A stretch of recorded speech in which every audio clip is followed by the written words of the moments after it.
अब देखते हैं ये वेद और वैसे तो इन सारी चीज़ों में बहुत ज़्यादा टिप्पणी करने का या करना ठीक नहीं है, क्योंकि इन्होंने अलग अलग तरीक़ों से ये सब लिखा हुआ है साहित्य, और इनमें से बहुत लंबा चौड़ा इनको पढ़ने की ज़रूरत नहीं है, बहुत लंबी चौड़ी टिप्पणी करने की ज़रूरत नहीं है, क्योंकि ऑलरेडी डॉक्टर अम्बेडकर पूरी तरह से समझा चुके हैं और जितना उन्होंने लिखा है उसको भी पढ़ना। लेकिन भारत का ब्राह्मण डॉक्टर अम्बेडकर के उस हर साहित्य को पढ़ता है। इस देश के ज्योतिबा फुले से लेकर संत गाड़गे, कबीर, इन सब को इसलिए पढ़ता है कि उन्होंने क्या विचार दिए जिसके खिलाफ हम एक नई विचारधारा तैयार कर सकें।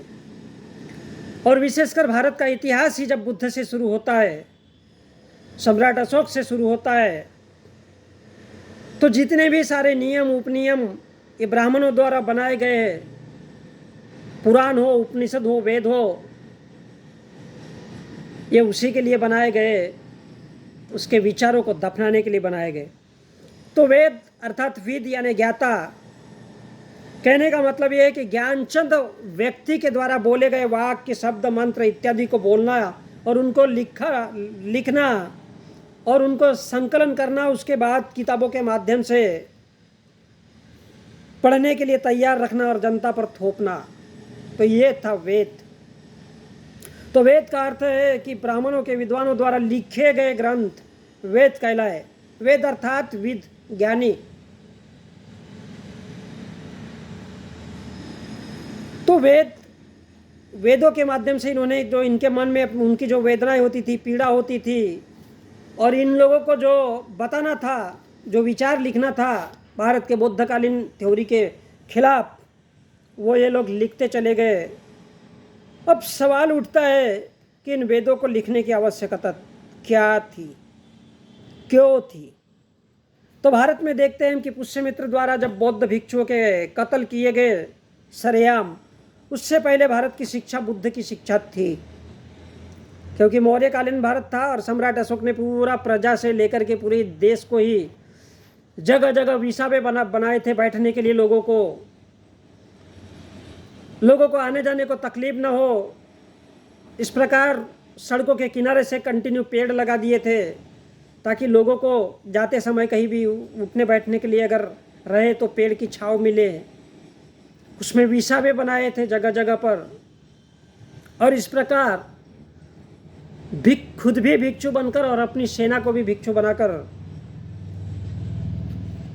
शासन किया था।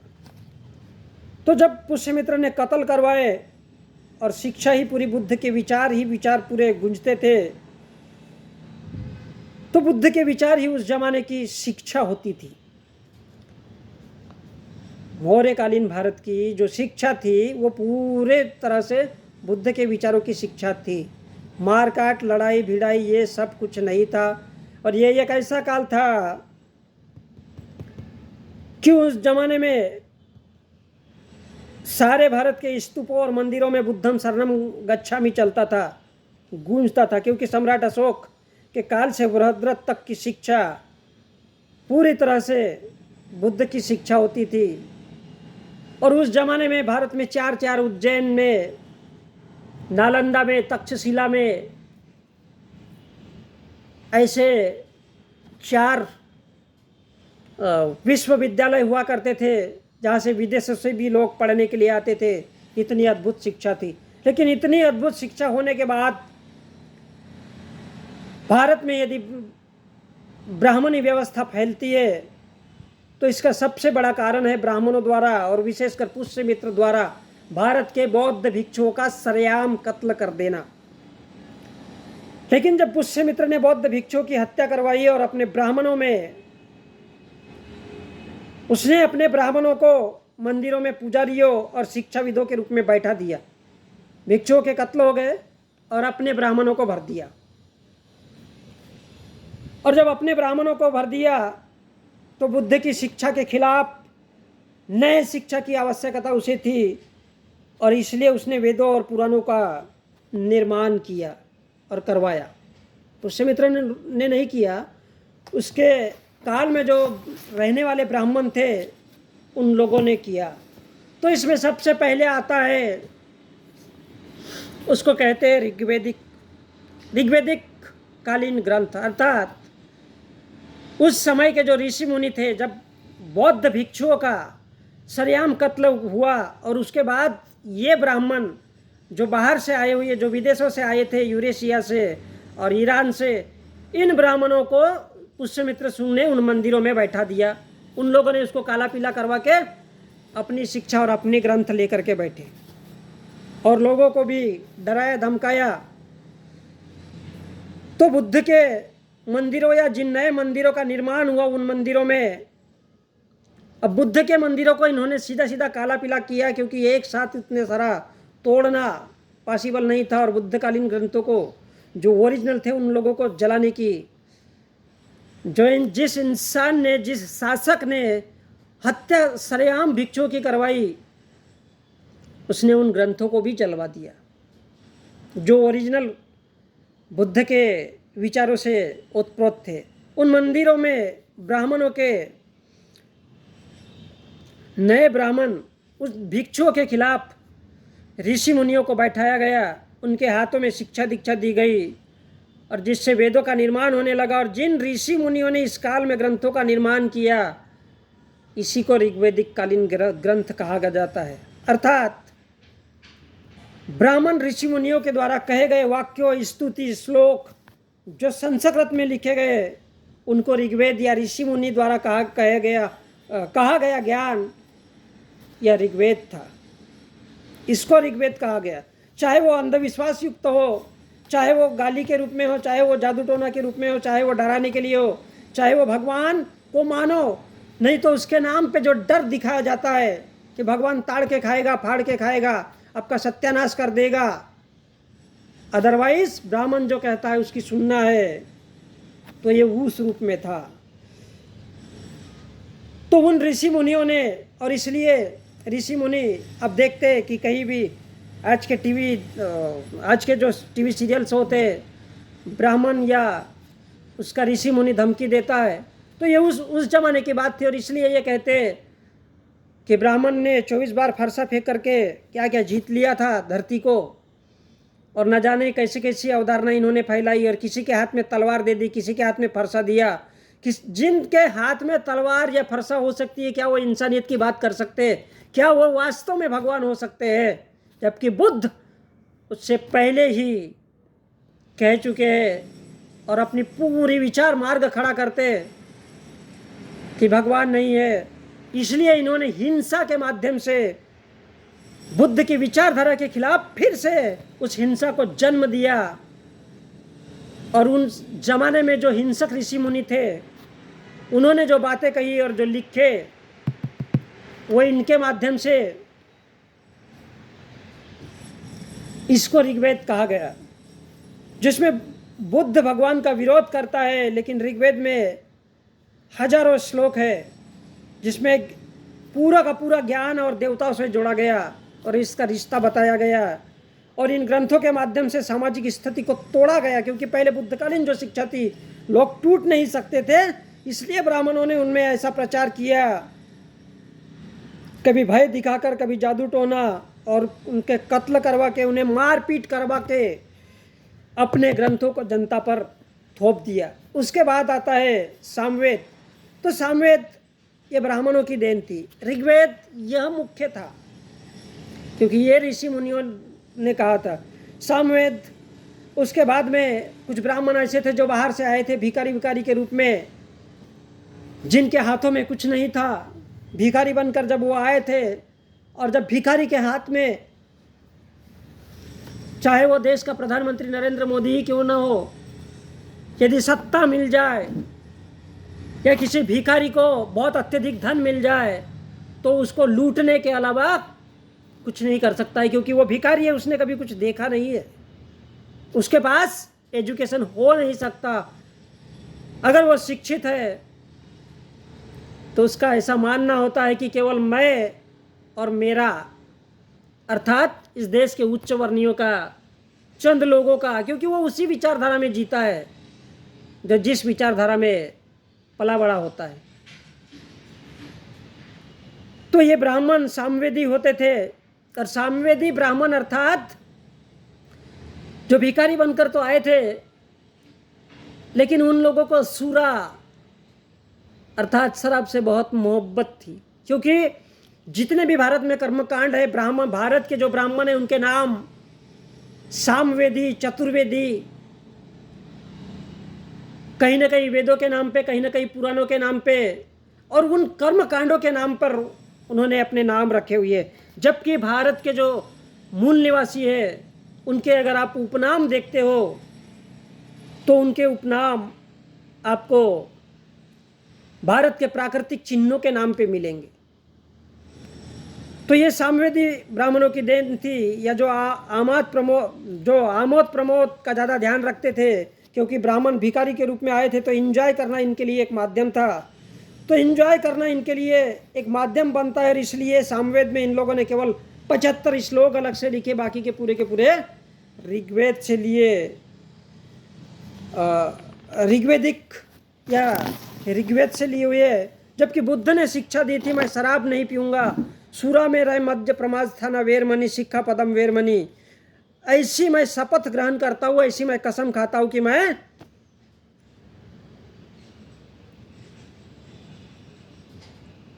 शराब नहीं पीऊँगा। लेकिन सामवेदी ब्राह्मणों ने मंत्रों और धुनों के माध्यम से बातें बताई, और इसका चलन समाज में होने लगा, जिसे सामवेद कहा जाता है। ये यजुर्वेद, इसके बाद तीसरा था यजुर्वेद। यह ऐसा ग्रंथ था, या इस समय में जो लिखे गए वो ऐसे ग्रंथ आते जिसमें प्रकार प्रकार से भगवान को मनाने के लिए श्लोक, मंत्र, ये केवल भगवान को मनाने के लिए, सूक्तियाँ, युक्तियाँ, इसमें हवन, यज्ञ, कर्मकांडों पर पूरा जोर दिया गया है कि किस तरह से इंसानियत के टुकड़े टुकड़े करके उनमें इंसान और राक्षस के रूप में उनको बताना है, दैत्य, सूर, असुर और ब्राह्मण को देवता बनाना। यह यजुर्वेद का अर्थ था, जिसमें सतपथ ब्राह्मण और शुक्ल यजुर्वेद है। और इसके भी दो है, ये यजुर्वेद यहाँ पर विभक्त करता है शुक्ल और कृष्ण, अर्थात काला और गोरा, यानी मूल निवासी बनाम विदेशी। ये यजुर्वेद यहाँ से खंडन चालू करता है, किसके लिए? कि भगवान को मानने के लिए जो भारत के मूल निवासी हैं उनके लिए अलग नियम होंगे, और जो गोरे लोग हैं, जो विदेशों से आए, जो ब्राह्मण है, उनके लिए अलग नियम होंगे। और उन सब में भी ब्राह्मण सबसे ऊपर ही रहेगा, ब्राह्मण को कोई छेड़ नहीं सकता। ठाकुर भी है, बेटा तुमको भी ब्राह्मणों की सुनना पड़ेगा। जो वैश्य है, बेटा तुमको भी ब्राह्मणों की सुनना पड़ेगा। क्यों सुनना पड़ेगा? क्योंकि ब्राह्मण ही भगवान है। बुद्ध कहते हैं जब भगवान ही नहीं तो भगवान कहाँ है? तो ब्राह्मण बोलता है भगवान हम है। परशुराम भगवान ने, अर्थात परशुराम ने, इनके ऋषि ने फरसा फेंका तो 24 बार धरती को समुंदर से सूखा डाला और धरती बना दिया। अब वो क्या क्या कहानियां, मैं उतना नहीं बोलना चाहता हूँ। तो इसलिए ये ऐसे हिंसक लोग हैं कि इनके हाथ में, इनके देवी देवता की, जिनके हाथ में तलवारें, त्रिशूल, सारे के सारे मिलते हैं। तो ये केवल और केवल भारत की बुद्धकालीन सभ्यता पर प्रहार के लिए है, ताकि इस देश पर ब्राह्मणों का शासन युगों युगों तक चलता रहे। और इसलिए ये लोग बार बार उस बात का जिक्र करते हैं महाभारत में, यदा यदा ही धर्मस, कि जब जब इस धर्म का अर्थात बुद्ध का इन लोगों ने धर्म बना दिया, जबकि धर्म वर्म होता नहीं है, धर्म नाम की कोई चीज़ नहीं है दुनिया में। अगर हो सकते हैं वो किसी भी इंसान के विचार हो सकते हैं, उसकी बातें हो सकती है, और उसके द्वारा दिया गया रास्ता हो सकता है, लेकिन इन्होंने ब्राह्मणों ने धर्म बना दिया, और दुनिया के सारे धर्मों को ये लोग धर्म ही बोलते हैं। धर्म फर्म कुछ है ही नहीं। ब्राह्मण को देवता साबित करने के लिए सारे के सारे धर्मों को इन लोगों ने परिवर्तित कर दिया। और इसलिए इन्होंने अलग अलग नियम बनाए कि भारत का जो मूल निवासी है, जो आज का SC ST OBC कहलाता है, ये कृष्ण को, ये काले लोग हैं, क्योंकि ये भारत के मूल निवासी है, इसलिए इनके लिए कृष्ण और शुक्ल अर्थात बाहर से आए हुए, अर्थात काला और गोरा का भेद इन्होंने यही से चालू किया। और इसके लिए इन्होंने यजुर्वेद का निर्माण किया कि भारत में भविष्य में इन वेदों के माध्यम से कृष्ण को मानने वाले लोग अलग रहेंगे। कृष्ण अर्थात काला, कृष्ण वो कृष्ण नहीं है यहाँ पर, और शुक्ल अर्थात शीतल ठंडा, ये गर्म, और हम लोग बुद्धिमान है ऐसा दिखाने के लिए ये शुक्ल है। तीसरा आता है अथर्ववेद। यह वेद समाज की आर्थिक नीति को कमजोर बनाने के लिए किस प्रकार से जादू, मंत्र, टोना टोटका, भूत प्रेत, इनको भगाने के लिए, भगवान की तरफ मोड़ने के लिए निर्मित है। इसकी रचना इसलिए किया गया ताकि भगवान है, इसको कैसा समझाएंगे? तो भैया भगवान तो मंदिर में भी नहीं होता, वो पत्थर में भगवान हो नहीं सकता। अगर भगवान होता तो आपके हाथों में, आपके घरों में पूजा पाठ करने के बराबर भारत के कहना चाहिए रिजर्व बैंक से पैसा निकलता और सीधा आपके हाथ में आता। कोई किसी को गाली दे नहीं सकता, उसकी जबान अपने आप बंद हो जाती। लेकिन है नहीं तो कहाँ से आएगा? इसलिए ये जो जादू टोना भूत प्रेत ये सारा का सारा इसमें जोड़ा गया ताकि उस इंसान की, और त्योहारों को जोड़ा गया कि उस इंसान की जो सारी की सारी शक्ति है, जो कमाई है, वो इसी तरफ चली जाएगी। उसके पास कुछ नहीं रहेगा, वो खाली पीली रहेगा। और जब खाली पीली हो जाएगा तो इनकी ज़मीन ऑटोमेटिक हमारे पास आ जाएगी। हम ऐसा प्रतिबंध लगा देंगे, ये ज़मीन नहीं रखेंगे, और ये हमारी शिक्षा में वही के वही गोल गोल घूमता रहेगा। जो व्यक्ति कुशल तरीके से ना समझता हो उसे भूत प्रेत का भय बता दो, क्योंकि ये बौद्धकालीन शिक्षा के थे, सुनने को खाली नहीं थे। इसलिए इनका मानना था इस ग्रंथ के माध्यम से कि उनको भूत प्रेत का भय बता दो, जादू मंत्र का भय बता दो, और वो डर की वजह से ब्राह्मण के पास इलाज के लिए आएगा। भगवान का भय बता दो, उसके उपाय के लिए ब्राह्मण के पास आएगा। और होता भी वही है। शादी करनी है, ब्राह्मण के पास जाओ, डेट बताओ भाई। घर बनाना है, घर वो बनाते हैं और उसके पास जाओ। क्यों? क्योंकि ब्राह्मण भगवान है। यही तो भारत के ग्रंथ बताते हैं। और भगवान के अस्तित्व का स्वीकारना यह निराशावाद है, जिसके कारण मनुष्य बर्बादी के कगार पर हमेशा खड़ा रहता है और शिक्षा से दूर रहता है। और जो शिक्षा से दूर रहता है उसे हैवान बनाया जा सकता है, ये भारत का ब्राह्मण जानता है। क्योंकि बुद्ध कहता है भगवान नहीं है, इसलिए जो शिक्षा से दूर रहता है उसे कभी भी हैवान बनाया जा सकता है। और यही वजह है कि आज भारत के मोहन भागवत ने ऐसे वातावरण तैयार कर दिया, और भारत के नरेंद्र मोदी ने, कि आज 16 से 18 करोड़ लोग अपने घरों से निकलते और खाली पोस्टर लगाते और हाथों में तलवार निकालते, बंदूक निकालते। क्यों? क्योंकि मोदी ने पूरी तरह से कोशिश कर दिया भारत को सिर्फ ये कहना बाकी है कि भारत में, क्योंकि भारत में संविधान है, इसलिए ये नहीं बोल सकते कि भारत में हिंदू राज्य राजधर्म बना दिया गया है, क्योंकि सिर्फ इस बात के लिए। तो इस प्रकार मौर्यकालीन बुद्धिस्ट समाज को बुद्धकालीन शिक्षा को समाप्त करने के लिए कर्मकांडों के माध्यम से, कुछ वेदों के माध्यम से, कुछ पुराणों के माध्यम से तत्कालीन शिक्षा पद्धति को खत्म करने के लिए ये सब लिखे गए। और पुराणों के बाद उपनिषद और जाने क्या क्या लिखे गए, इन सब का मकसद था बौद्धकालीन शिक्षा को समाप्त कर अपनी ब्राह्मणी शिक्षा को लागू करके उन्हें गुलाम बनाकर रखना। और इसके लिए इन्होंने तरह तरह के नए नए फंडे चालू किए। इसलिए ब्राह्मणों ने ग्रंथों को पढ़ने का पूर्ण अधिकार अपने पास सुरक्षित रखा, ताकि उन ग्रंथों को कोई पढ़ नहीं सकता, उच्चारण नहीं कर सकता। इसी माध्यम से ब्राह्मण ने खुद को भगवान माना और बाकी लोगों को समझाया ब्राह्मण देवता है, ब्राह्मण भगवान है, उसकी सेवा करो। जबकि बुद्ध कहता है भगवान नहीं है। जबकि बुद्ध कहता है भगवान नहीं है, तो फिर ब्राह्मण ऐसा क्यों कहता है? यही तो भारत के मंदिरों में कब्जा करके रखा है। इसलिए भारत का ब्राह्मण सोचता है कि इस देश का, चाहे ओबीसी SC ST हो, ओबीसी SC ST हो, या धार्मिक अल्पसंख्यक हो, या खुद इस देश का कोई भी जो निम्न वर्ग है, जो शूद्र है, ओबीसी, एसटी, एससी, ये कभी पढ़ना लिखना नहीं चाहिए, क्योंकि भारत का संविधान कहता है कि सभी को पढ़ने का अधिकार हो। और छत्रपति साहू महाराज कहते कि जब तक अब पढ़ोगे लिखोगे नहीं, अब कुछ भी नहीं कर सकते, और हमेशा इंसान से बदतर इंसान बनते रहोगे, और सिर्फ आपका रास्ता जो है, आपका मार्ग है, वह हैवानियत तक जाएगा, हैवान बन के जियोगे। और इसी बात को समझाने के लिए हमारे ज्योतिबा फुले ने, जो 1848 में उन्होंने एक स्कूल खोला और 1851 में भी, और खुद भी पढ़ाया, अपनी पत्नी को भी पढ़ाने के लिए प्रेरित किया,